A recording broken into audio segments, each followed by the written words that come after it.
მუშაობთ ან უბრალოდ მოლაშქრე ხართ, ხო? იმედიან თიქნები თოფი რო ატართ. ეს თოფი ვიყიდე მაგიტომ და კიდე იმიტომ რომ ტყეში ავტომატით რო დავდიოდი, ხალხი ხედავდა ან მეცხვარე რაღაცა, ვიღა ტიპით ავტომატით გამოვიდა, რეკავდნენ რომ არ იქა ვიღა ჩეჩნები არიან გადმოსულები და ასე შემდეგ. განა პრობლემაა, მაგრამ რატო ხალხი რატო უნდა შეაწუხო.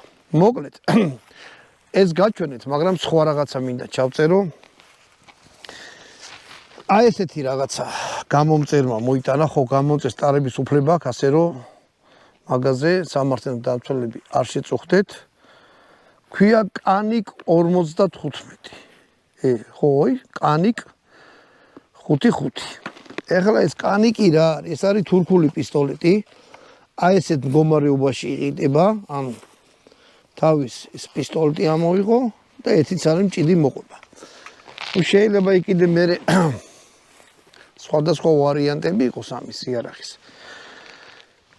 მაგრამ ეს არის თურქეთში ნაყიდი იარაღი, ეთყობა ნახოხიალები, ანუ კარგად გამოყენებული იარაღია.